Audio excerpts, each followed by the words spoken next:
¿Cómo están? Bienvenidos, bienvenidas a una nueva edición de Última Mirada acá por las pantallas de CNN Chile. El día de hoy vamos a hablar de un tema muy interesante, todo esto a raíz de la muerte de un niño de 3 años, quien estaba bajo cuidado del Estado en una residencia, en la Casa Nacional del Niño, que debería, por ley, haber estado cerrada. Todo esto abre nuevamente el debate acerca de las responsabilidades institucionales, pero también acerca de las fallas estructurales del sistema de protección en nuestro país. Y para eso vamos a hablar el día de hoy con Tali Arriagada, quien es uno de los fundadores de la Fundación Red Egresa. Y te agradecemos por estar acá en Última Mirada el día de hoy. Tali, ¿cómo estás? Buenas noches. Muy bien, muchas gracias. Gracias a ti. Partamos conversando acerca de tu historia, porque tú viviste parte de tu infancia, adolescencia, en el sistema de protección, que en ese entonces era conocido como CENAME. Y cuando hoy día hablamos, Talia, acerca de este concepto de protección, ¿está muy lejos de lo que tú experimentaste con tus pares en esa época? Así es, crecí gran parte de mi niñez y mi adolescencia en el sistema de protección. Un sistema de protección que actualmente me atrevería a decir que fui entendiendo su sentido de protección como tal, como mandato, a medida que fui creciendo. Cuando era CENAME, simplemente era una sigla y la verdad no entendía muy bien qué significaba y qué peso tenía detrás. ¿Ya?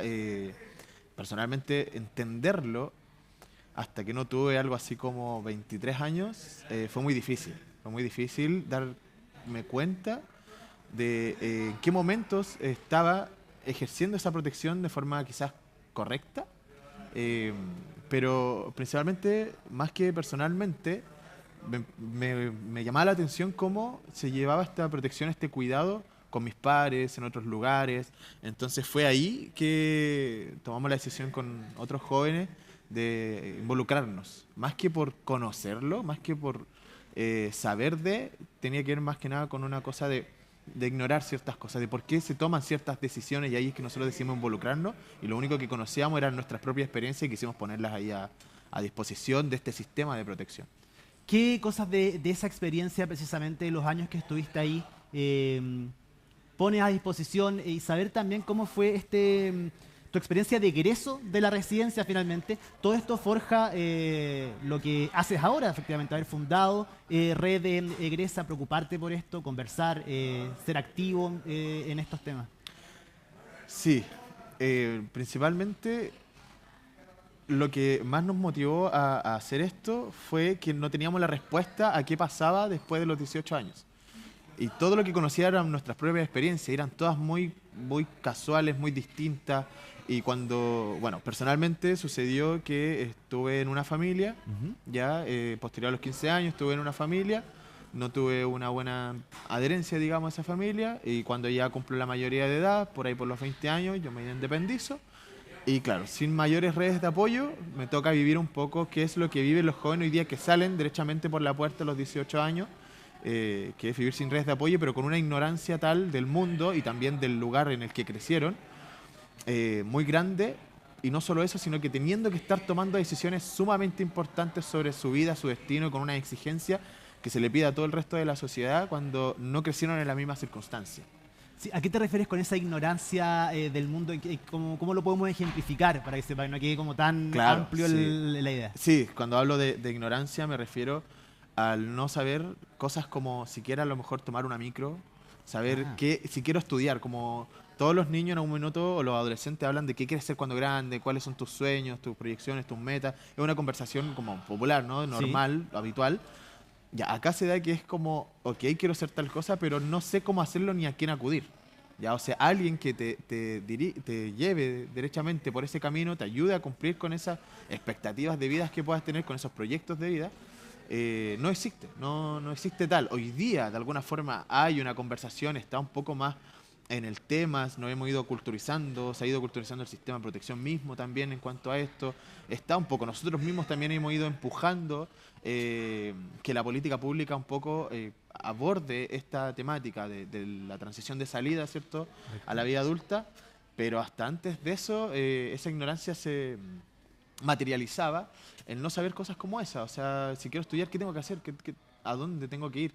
Eso sí es que tenía siquiera las condiciones mínimas para poder hacerlo también. O sea, si muchas veces salen actualmente también, me atrevería a decir, sin mayores recursos y lo único que conocen es el mismo mundo muchas veces del que fueron, desde el que llegaron, desde el que fueron vulnerados. Entonces tiende a pasar dan que una vuelta y exactamente. no se llega como una solución o no tiene una salida finalmente. Exactamente, sí, y te piden tomar decisiones en un mundo que tú no conoces realmente y que te empiezas a dar cuenta con todo lo que eso implica a los 18, 19 años y ves que tus pares, desde lo mejor del colegio, la sociedad, está a un ritmo sumamente acelerado, donde además el estigma que tienen sobre ti de haber salido de una residencia de protección también es muy grande. O sea, y no es que simplemente sea una idea vaga, porque hoy día los números también pueden decir, por ejemplo, que cada dos reos, uno de ellos estuvo en residencias de protección, los números también de jóvenes en calle que pasaron por el sistema de protección. O sea, no es solamente una idea, no es por querer quizás solamente tener prejuicios, sino que hay números que dan cuenta de eso. Y hoy día nosotros tratamos también al mismo tiempo de ir como culturizando, por así decirlo, o informando, perdón, a la gente afuera. Es decir, no todos los jóvenes precisamente son, no sé, ignorantes, delincuentes o que... Que cuanto se sea. estigmatiza mucho. Sí, es verdad que está lamentablemente institucionalizado muchas veces en la sociedad de estigmatizar a quienes están en residencia Sí. o verlos como de otra forma, como que no van a tener un futuro, que pueden ser peligrosos. Sí, es difícil tener ese futuro sin las herramientas, sin un sostén mínimo, Sin la siendo red de que te apoyo que tú protegieron dices, sí. también a lo mejor mucho tiempo, pero te protegieron ¿de qué? ¿De qué te protegieron? ¿No? Como cuando hoy día tenemos que entender que el sistema de protección está creado para una revinculación familiar. Ujú. Ese es su plan A, ¿ya? ¿Y cuál es el plan B? O sea, ahí esa es la pregunta que nosotros nos hacíamos cuando creíamos que tenía que ser al revés. Decir, si no estamos logrando la revinculación familiar, si ya pasaron 3 años, ya no tengo 10 años, tengo 15 años, llevo 5 años en el sistema de protección, No, hay alertas que se empiezan a levantar y no estamos de repente como trabajando en eso. Seguimos viviendo bajo la ilusión de que vamos a conseguir una revinculación familiar. Por supuesto que nosotros también estamos de acuerdo con el derecho a vivir en familia. Por supuesto que ojalá ningún niño llegase al sistema de protección, pero claro, nos vemos entrampados en esa no solución y llegamos al día de los 18 sin otras respuestas. ¿qué significa para ti trabajar ahora en esto, teniendo en cuenta la experiencia? Tú creciste en residencia y estás trabajando para cambiar un sistema en el que creciste también. ¿Qué significa para ti eso? Para mí, primero significa poder estar al tanto y a la vanguardia de lo que hoy día los jóvenes quieren. Ya, o sea, yo podría haber tenido mi experiencia personal, pero es el 5% quizás de lo que yo ocupo, ¿no? Ujú. Cuando quiero hacer incidencia en alguna política pública, o cuando me toca estar en la mesa con las personas que toman las decisiones. Ahí en ese sentido, para mí, primero está la voz de los jóvenes, de los niños, niñas, los adolescentes que hoy día están en el sistema de protección. Eh, ¿Por qué está primero eso? Porque para mí, afortunadamente, es un poco más sencillo el llegar a ellos por el simple hecho de decirle yo estuve en el mismo lugar. Ya se abre inmediatamente una confianza distinta, una identidad, ¿no? Decir, esta persona Conectan. algo me entiende, ¿no? Entonces, eso nosotros no lo dimos por hecho, fue algo que vimos que pasó. Y ahí que sigue pasando el día de hoy, afortunadamente. Entonces, nos tomamos desde ahí, decir, chicos, aquí este es un espacio de cuidado, nosotros entendemos, no tenemos que dar una vuelta tan larga, no nos tienen que explicar como todas sus problemáticas, porque de alguna forma las entendemos, entonces nos ahorramos un poquito esa parte, pero hablemos de qué es lo que podemos hacer para mejorar tu día a día, tu cotidiano, qué es lo que quieres, qué es lo que buscas, y al mismo tiempo enseñarles cómo funciona este sistema, cómo funciona, no desde cómo está, cuál es el organigrama simplemente, sino qué significa que yo tenga una dupla, qué significa que yo esté en esta residencia y no en la otra.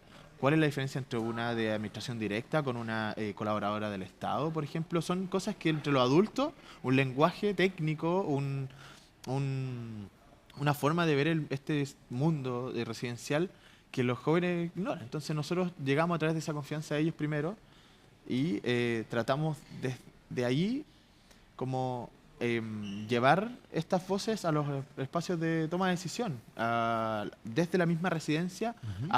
hasta el sistema de protección, a Mejor Niñez, Subsecretaría de la Niñez, y tener las conversaciones relevantes con quienes deberían estar ahí donde nosotros sí estamos, ¿no? Y hablando de esta lamentable muerte de este niño de 3 años en una de las residencias, que de acuerdo a la ley debería haber estado cerrada, aparte, esta transición de Sename a este servicio especializado de protección de la niñez también. Y yo quería saber si, qué críticas haces de esta, entre comillas, prometida transición, si de verdad está transitando, si lo está haciendo de buena forma, efectivamente, el fin de esta era Sename, sobre todo cuando aún seguimos conociendo noticias como la de este niño que fue solamente hace 2 semanas. Sí, ahí, bueno, primero quiero decir que por más que haya vivido esta experiencia, más que referirme al caso puntual, porque creo que es un Sí, caso no, que no. tiene que tener mucho cuidado, Pero por supuesto. me refiero como a la estructura de lo que significa ese caso, que a pesar Sí, de que se trate de transitar del Sename a otro servicio, siga pasando esto. sí, claro. O sea, me refiero principalmente a que quiero decir que con mucho respeto me Sí, tomo esto por la situación. Fue un bebé, una muerte, entonces creo que amerita mencionar, si alguien después está viendo esto, conoció al niño o algo, todo lo que diga aquí en adelante con total respeto y entendiendo la fragilidad de la situación. correcto. Eso quería simplemente ahí aclarar. Y dicho eso, yo creo que esta transición se ha dado quizás como rápida en el papel, en la exposición quizás como mediática, de decir esto está cambiando, desde que partimos cambiándole el nombre, de que Sí. partimos, por supuesto, se cambiaron los ministerios, Ministerio de Justicia, Ministerio de Desarrollo Social, perfecto. Siento que desde ahí, desde lo que el papel nos dicta, desde la ley, desde las orientaciones técnicas, eso va mucho más rápido, creo yo, de lo que está pasando hoy día en el cotidiano.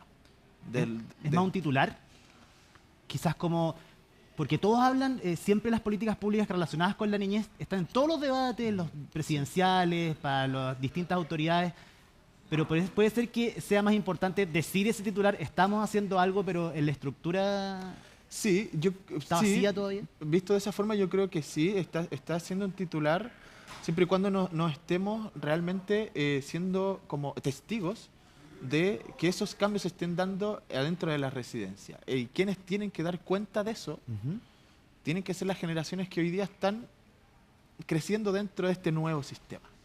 ¿Ya? Y yo creo que hoy día a lo mejor faltará tiempo, faltará años para que estos chicos, estas chicas den cuenta de eso. Hoy día hay consejos de adolescentes que de alguna forma están siendo partícipes de esto, pero siento que igual este sistema, y cuando me refiero al sistema, no solamente me quiero enfocar en el sistema de protección como tal, como principal responsable, sino que toda la estructura todos los que son responsables de la niñez en nuestro país. ¿Ya? Ahí quiero decir que hay como una aceleración por decir estamos haciendo esto todo el tiempo hoy día en redes sociales, como que la gente, si tú te metes a las redes sociales, a las páginas, hay titulares que dicen están cambiando esto, hay números, no sé qué. Pero no se Pero, entiende ¿qué muchas pasa? veces, Porque de hay una hecho. congruencia con casos como este, Sí. por ejemplo. Hace poco, y cada cierto tiempo siguen saliendo notas, siguen en los noticieros, en los distintos lados, en redes sociales, de que no es así. ¿Qué pasa? ¿Por qué no?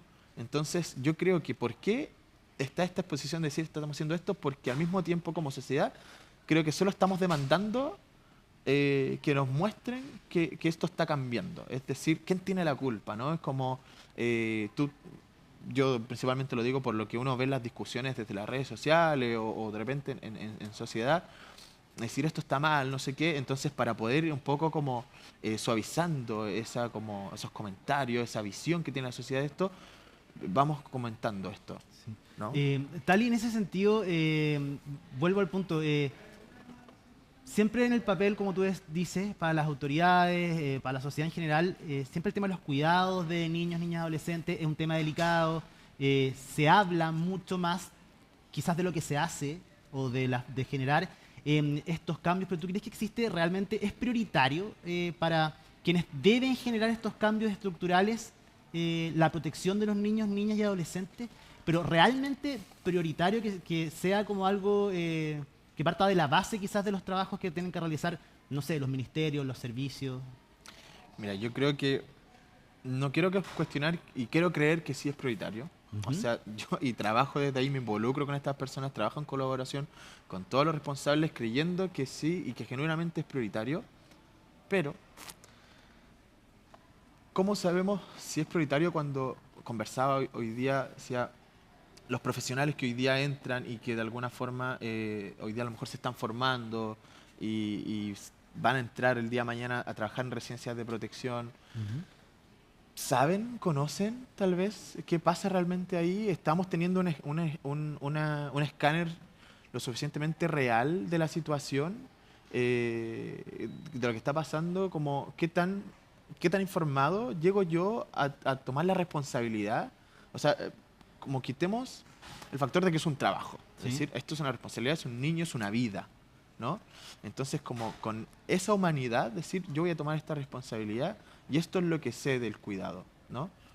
Entonces, ahí yo creo que nos falta, aún como sociedad y desde los distintos roles que tengamos, de donde nos responsabiliza, sociedad civil, desde el Sí. Estado, decir, me estoy realmente como involucrando con el cuidado que tiene, estoy siendo consecuente con lo que estoy diciendo todo el tiempo, de que yo como organización o que nosotros por acá estamos cuidando la niñez, porque también debo decir que es un tema súper tocado.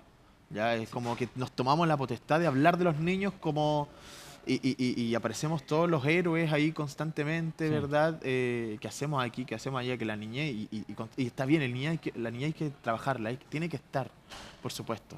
Pero yo primero partiría por pensarlo un poquito y decir, ya, con- como con un poquito más de humanidad, un poquito más de respeto, ¿verdad? Es decir, que yo hable de un tema del niño en un espacio abierto, aquí o allá, estoy pensando en qué va a pensar ese niño cuando me escuche lo que dije. ¿Se va a identificar con esto de esta Mm. manera? ¿Estoy teniendo suficiente cuidado con eso? ¿Soy consciente de eso o no? No, no soy consciente porque a lo mejor no tengo ningún trato con un niño cerca ni nada. Voy a hacer el ejercicio. Voy a ir a acercarme, ¿no? Es decir, estar constantemente cuestionándome si lo estoy haciendo realmente bien y humanamente para con ese niño. No, no asumir que porque tuve lo mejor, los mejores estudios y llevo una trayectoria en niñez robusta, Se puede. claro, claro. Yo creo que acá, perdón que quizás me alargue un poco en esto, lo que yo trato siempre de poner en la mesa y que es algo que yo desde mi experiencia, Ujú. desde la experiencia que tengo hoy día con los jóvenes, puedo venir a entregar, porque no soy ningún estadista, ni político, ni nada por el estilo, lo que yo puedo entregar es un poco la realidad del joven. ¿Qué es lo que diría hoy día un niño si estuviese aquí, acá, sentado donde estoy yo? Eso es lo que trato de decirlo, ¿no? Es como, ¿en qué momento eh, tú, trabajador social, tú, psicólogo, tú, director, eh, te das cuenta del rol humano que tienes en mi vida? ¿No? Es decir, yo no te veo como un director, yo te veo como una persona en la que confío porque tiene mi cuidado. Entonces creo que a veces perdemos de vista todo eso, esa realidad Tanto componente humano, ¿no? De sí, humanidad, como sí, de trato, de involucrarse también como con lo que se está haciendo. sí, totalmente. ¿Y por qué pasa eso? Porque a lo mejor es un sistema que busca estandarizar procesos, que claro, como hay una alta demanda a un hogar que tiene Y que no son población, números con lo que estás trabajando, no claro, son cosas entonces, con las que estás trabajando. exactamente, pero y lo sabemos, toda la gente lo Sí. sabe, pero ¿por qué no nos preocupamos por poner esto, por decir aquí no falleció uno menos, falleció alguien con nombre, con Correcto. apellido, que vivió una historia, que el día anterior estaba haciendo otra cosa, que este caso puntual va a afectar la vida del resto de los niños también. Entonces hoy día a lo mejor más que levantar el post en Instagram diciendo vamos a, no sé, hacer una querella, por ejemplo, yo prefiero que antes de que tú subas ese post y que la sociedad vea que tú estás al tanto de eso, pesques tus cosas y vamos a ver a los otros niños o veamos quién los está viendo al resto, que hoy día está ahí, qué pasa el otro día, qué pasó en la tarde después. O sea, ¿qué sabemos sobre eso? Está hoy día en investigación. Ah, perfecto, está en investigación, van a encontrar a los culpables. Genial, hasta ahí. Y ahí Está termina. perfecto. Pero y después nos seguimos preguntando qué pasa con el resto de Sí. los niños. Como que de ahí yo quiero en verdad hacer como ese llamado a quien sea que esté escuchando esto. Sí, ¿sientes que el Estado chileno ha reconocido, se ha hecho cargo del daño que ha causado a quienes pasaron por ese antiguo sistema, que no delimitaba finalmente la protección por vulneración versus la reinserción de los jóvenes que habían infringido la ley? ¿El Estado crees que se Perdón. ha hecho cargo del daño causado a través del sistema anterior? Hoy día existe un mandato, una comisión donde hay egresados, personas que La de pueden dar verdad y su niñez, ¿o no? testimonio, exactamente, sí, que pueden entregar sus testimonios. yo creo que sin duda, no sé si llamarlo avance, cuando decimos avance es como que innovamos en esto, y creo que es como lo mínimo, es como lo obvio, ¿no? Es Sí. como decir, oye, partamos por preguntarle a la gente si sus derechos fueron vulnerados, si estamos haciendo lo correcto. Entonces quiero hablar de que es un hito más que un avance. Desde ahí está eso, pero uno, ¿qué tanto se sabe de ello? ¿Qué tanto sabe la sociedad? ¿Y qué tantas personas que vivieron esta situación saben de este espacio? Lo estoy poniendo como ejemplo Sí. simplemente. ¿Quiénes están detrás de esto? También lo sabemos con claridad, lo cuestionamos un poco, no lo sé. Yo la verdad es que he sabido de esta comisión. Yo personalmente no me he involucrado tanto, simplemente porque creo que yo personalmente lidio con la experiencia que tuve de una forma distinta. Para mí se me hace más cómodo no participar, pero por supuesto Una ese decisión espacio está personal. abierto y a mis pares y a quienes yo tengo de cerca los invito a que ocupen el espacio si les parece pertinente, cada uno ahí con sus decisiones, por supuesto. Pero en general, eh, yo creo que es un esfuerzo que se ve constantemente como en un desespero, ¿no? En un desespero de decir rápidamente estamos como sanando esto, la pregunta que tú me haces como Estado, y hacerlo quizás como hoy día lo hacemos nosotros, en este quizás gobierno, y después yo no sé qué va a pasar, por ejemplo, ahora con el cambio, por ejemplo, con esa comisión, la comisión tampoco lo sabe, entonces creo que se ve muy manchado esto, decir un acto tan genuino como el preguntarte si fuiste vulnerado y si a lo mejor has tenido la reparación que amerita, se ve manchado por los procesos, por las burocracias que llevan detrás. Es muy difícil separar lo sistémico, el sistema de las cosas humanas que llevan detrás. Te pregunto también con mucho respeto, pero ¿tú crees que se usa este tema mucho? Que se utiliza de mala forma, como tú dices, tengo que hacer algo para demostrar que estoy haciendo algo por la protección de los niños, niñas, adolescentes, porque no se vea que acá fallamos nosotros, Ay, o desligarme de ciertas responsabilidades, haciendo esto. Ahí yo creo, para simplificar esa idea que he estado comentando, es decir, ¿por qué me entero de que algo está sucediendo que va en beneficencia de estos jóvenes Ujú. por el tomador de la decisión o quien sea antes de el afectado? ¿Por qué me entero antes de esa forma? Ah, ¿No? Me doy a sí, entender, sí, es decir, perfecto. yo creo que la gente que tiene que decir que esto se está haciendo, que esto no se está utilizando, son los principales afectados. Decir, vamos a ellos, vamos a conversar con ellos. Hoy día que yo esté acá es una oportunidad gigante y lo agradezco mucho, pero es mínima. La verdad, es mínima. O sea, Mm. es porque afortunadamente he ido conociendo a la gente correcta simplemente. Pero hace 5 años atrás probablemente nadie se hubiese acercado a preguntarme nada. Nunca. ¿No? Entonces creo que el que yo esté aquí hoy también da cuenta de algo, de esto, ¿no? Entonces, no sé cuándo fue la última vez que le preguntaron a alguien si lo que me acabas de decir, ¿están utilizando esto? Entonces yo creo que también preguntarnos como eso, estamos pendientes a estas personas, hoy día hay cuántas eh, luchas, temas que están en la sociedad que estamos comentando y yo con mi grupo y los jóvenes y Sí. otros activistas de esto están luchando porque como sociedad hablemos de esto también Sí. y lo hablemos, no lo utilicemos para hablar, ¿no? Tali, bueno, se me ha pasado rápido el tiempo, pero quiero que finalicemos con algo que igual es muy importante, me interesa, tú me acabas de decir que muchas veces no están los espacios como para poder conversar de esto abiertamente, distendidamente, entonces quiero saber, quiero que me entregues un mensaje a las personas que toman las decisiones hoy día, a las que las van a tomar quizá en el próximo gobierno, a los que están ahora también, ¿cuál según tú es la principal urgencia que existe en materia de infancia y adolescencia en Chile? Si les pudieses hablar a ellos y decir... Guiarlo desde acá, va a estar en muchas reuniones, me imagino, más adelante, pero si lo puedes decir acá. Sí, partir por decirles que hagamos una autocrítica. Probablemente los tomadores de decisiones que están hoy día no sean los mismos en unos meses más. Ujú. Así que ahí hacer una autocrítica, decir lo que quizás no estamos haciendo bien y el por qué también. No es porque no queramos simplemente a lo mejor hacerlo, a lo mejor son recursos, dennos a entender cómo funciona esto para poder opinar. Ujú. Eso es algo que nosotros como grupo tratado de estar siempre. Hazme entender cómo trabajas tú para yo poder empuñar y aportarte. Eso es desde siempre, desde una residencia, desde el sistema de protección, desde los tomadores de decisiones, etcétera. Y al mismo tiempo, no volvamos como a reinventar la rueda. Hoy día a lo mejor el sistema de familias de acogida está dando una respuesta, está dando un cuidado. Pongámosle más recursos ahí, inyectemos ahí, trabajemos en colaboración también, porque quiero creer que esto es un tema de sentido común.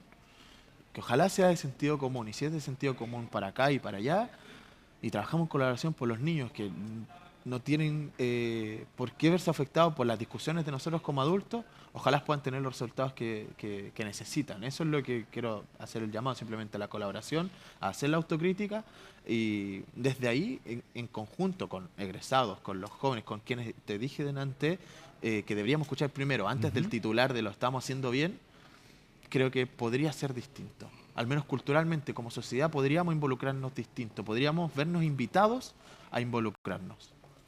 Tali Arriagada, fundador de la Fundación Red Egresa, muchísimas gracias por haber estado con nosotros acá. Es un tema importante, un tema que nos interesa, así que agradecemos tu testimonio y también todo lo que nos pueda ayudar como sociedad a mejorar. Y nosotros despedimos esta edición de Última Mirada. Sigan en compañía de CNN Chile, que estén muy bien.